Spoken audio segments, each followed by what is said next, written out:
Students, today we are going to start bank reconciliation statement first question by D.K. Goyal book. Okay. Yesterday I explained about the bank reconciliation given some adjustment done by the owner, not done by the bank, some adjustment done by the bank, not done by the owner. So there was a difference comes into the cash book and bank passbook, and the owner maintain a statement where we reconcile the adjustment by bank and both, and then calculate the actual figure of bank and cash. So this process is called bank reconciliation.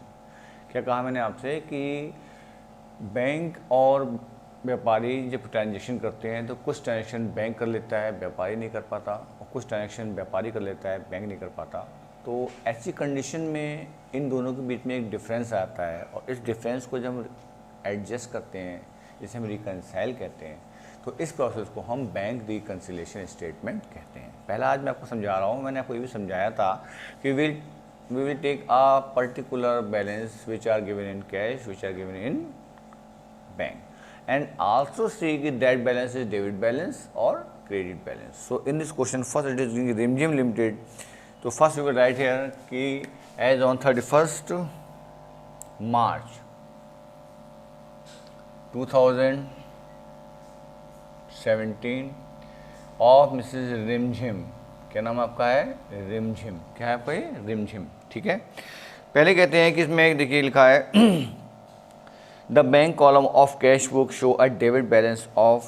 तो debit balance कैसा होगा cash book का आपका? Simple. तो you write here simple balance as per cash book.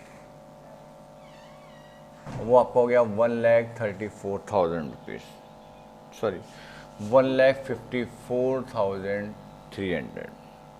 Okay, अब आपने यहाँ पे कैश बुक का बैलेंस ले लिया, तो मैंने बताया था जो बैलेंस आप यहाँ ले लेंगे उसका जस्ट दूसरी बुक जो है उसमें उसका सारी एंट्रियों का फैक्ट देखेंगे।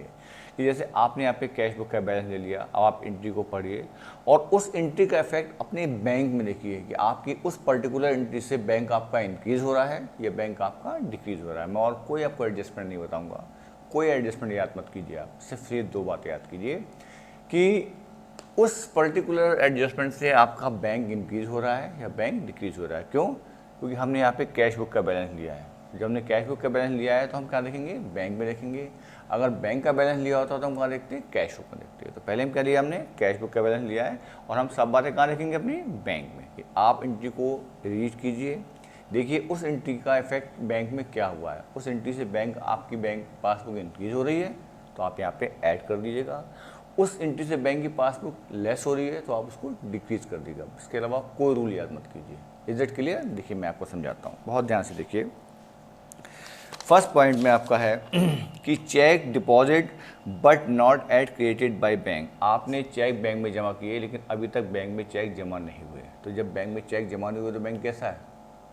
कम है, लेस है, लेस कर दीजिए, कुछ करना ही नहीं आपको।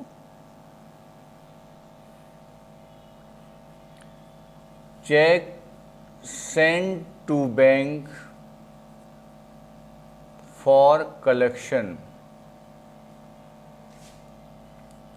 But not collected. कितना अमाउंट आपका है? 75,450। क्लियर? दूसरा आपका है cheque issued but not printed for payment. आपने लोगों को चेक इशू करके दे दिया कि जाओ भाई पेमेंट ले लो, लेकिन उन्होंने बैंक से पेमेंट नहीं लिया। जब आपने बैंक से पेमेंट नहीं लिया तो बैंक कैसा है आपका? आपने जब बैंक से पेमेंट लिया ही नहीं तो बैंक कैसा आपका? बढ़ा हुआ है, क्योंकि बैंक से पैसा तो निकला ही नहीं आपका। तो बैंक तो इंक्रीज है, क्या करेंगे आप? इंक्रीज कर लीजिए बस। Check issued but not presented for payment. कितना अमाउंट आपका है? 80,760। कुछ नहीं करना है, बस सिर्फ देखना है कि बैंक इंक्रीज हो रहा है तो भैया इंक्रीज कर दो, बैंक डिक्रीज हो रहा है तो भाई आप उसको डिक्रीज कर दीजिए। Only we see the effect in passbook. If passbook और bank will be increase, you will be increase. If passbook will decrease, you will be also decrease your cash book. Okay. The third point is bank charge not at recorded in cash book. Bank ने charge लगाए, जब bank charge लगाए तो bank कम हो जाएगा, भाई expenses लगाएगा bank, तो बैंक कैसे होगा, कम हो जाएगा, आप कम कर दीजिए, खत्म बात। बैंक चार्ज एक्सपेंसेस कितना अमाउंट है आपका 1135। फिर आपका है check receive bye the bank directly from the trade debtor. Bank ने डायरेक्टली आपके डेटर से चेक रिसीव कर लिए, जब बैंक ने डायरेक्ट आपके डेटर से चेक रिसीव कर लिए तो बैंक के पास पैसा बढ़ गया, बैंक बढ़ गया, जोड़ लो, खत्म। Direct cheque receive by bank कितने अमाउंट आपका 1,35,200। फिर है insurance premium paid by the bank as per standing instruction, कि बैंक ने इंश्योरेंस प्रीमियम पे कर दिया। जब बैंक कोई चीज़ पे कर देती है तो बैंक क्या हो जाएगी आपकी, लेस कर दीजिए। इंश्योरेंस प्रीमियम पेड कितना आपका है 15,400। फिर है dividend collect by bank, bank ने डिविडेंड कलेक्ट कर लिया, जब बैंक डिविडेंड कलेक्ट कर लेगी तो बैंक के पास पैसा आ जाएगा, और जब बैंक के पास पैसा आ जाएगा तो बैंक कैसा होगा आपका इंक्रीज, तो क्या उसको इंक्रीज कर लेंगे। डिविडेंड रिसीव बाय बैंक कितने अमाउंट आपका है 1000। क्लियर। मैं एक बार फिर समझा देता हूँ आपको, ध्यान रखिए कि पहली पॉइंट आपका था कि cheque deposit but not credited by bank. आपने बैंक में चेक डिपॉजिट किया लेकिन बैंक में क्रेडिट नहीं हुआ, यानी बैंक में जमा नहीं हुआ, तो बैंक कम है आपका, आपने उसको लेस कर दिया। चेक इशूड किया आपने लेकिन उसका पेमेंट बैंक से नहीं लिया गया, जब बैंक से पेमेंट आपने नहीं लिया तो बैंक इंक्रीज है आपका, आपने बैंक को इंक्रीज कर दिया, यहाँ भी इंक्रीज कर दिया। तीसरा पॉइंट था आपका कि बैंक ने चार्ज लगाया, बैंक जब चार्ज लगाएगा तो बैंक कम हो जाएगा, आपने कम कर दिया। फिर किसी कस्टमर ने डायरेक्ट आपके बैंक में पैसा जमा कर दिया, जब कस्टमर डायरेक्ट पैसा जमा कर देगा आपके बैंक में तो बैंक इंक्रीज हो जाएगा आपका, आप भी इंक्रीज कर लो। देन इंश्योरेंस प्रीमियम बैंक ने पे कर दिया, जब बैंक इंश्योरेंस प्रीमियम पे कर देगा तो बैंक कम हो जाएगा, आप भी कम कर लो। फिर डिविडेंड रिसीव किया बैंक ने, तो बैंक ने जब डिविडेंड रिसीव किया तो बैंक इंक्रीज हो गया, आप भी इसको इंक्रीज कर लो। ओके, नाउ देन इस सबको आप यहाँ ऐड करेंगे 0, 6, 9, 6, 1, 2 और इन दोनों को आप यहाँ पे ऐड कर लीजिए, तो ये हो गया 0, 2, 1, 7, 3 और आप इसको यहाँ पे इस तरह से ऐड कर लीजिए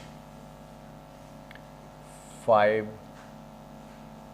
8, 9, 1 और 9।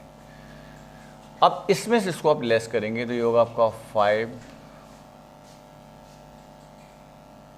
7, 2, 9, 7, 2। ये बैलेंस निकल के आप पाएगा, उसको आप यहाँ लिख दें इस तरह से, simple balance as per cash book. Sorry, अब आपने कैश बुक लेके चले थे तो अब ये क्या आ जाएगा आपका पासबुक। आपको और कुछ भी नहीं करना, सिंपल सा क्वेश्चन आपका सॉल्व हो गया। वैसे आपके इस क्वेश्चन में कम से कम 14 या 17 एडजस्टमेंट है, रूल्स है, इसको आपको लर्न करना है। आप कोई भी रूल लर्न मत कीजिए, सिर्फ इतना ध्यान रखिए कि आप कौन सी बुक्स का अमाउंट लेके चल रहे हैं और आपको उस दूसरी बुक में उसको एडजस्टमेंट करना है। अगर वो दूसरी बुक इंक्रीज हो रही है तो आप इंक्रीज कर दीजिए, दूसरी बुक डिक्रीज हो रही है तो उसको आप डिक्रीज कर दीजिए। बाकी 14, 16 जो आपके रूल्स लिखे हैं उसको याद करने की आपको कोई ज़रूरत नहीं है। Is it clear? एक बार आप देख लीजिए।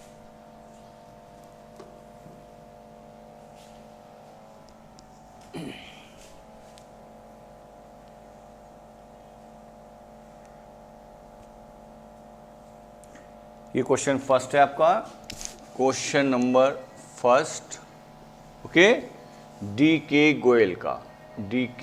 गोयल, आप बुक्स निकालिएगा, D.K. गोयल का क्वेश्चन आपका क्वेश्चन नंबर फर्स्ट है, आप देख लीजिएगा इसको।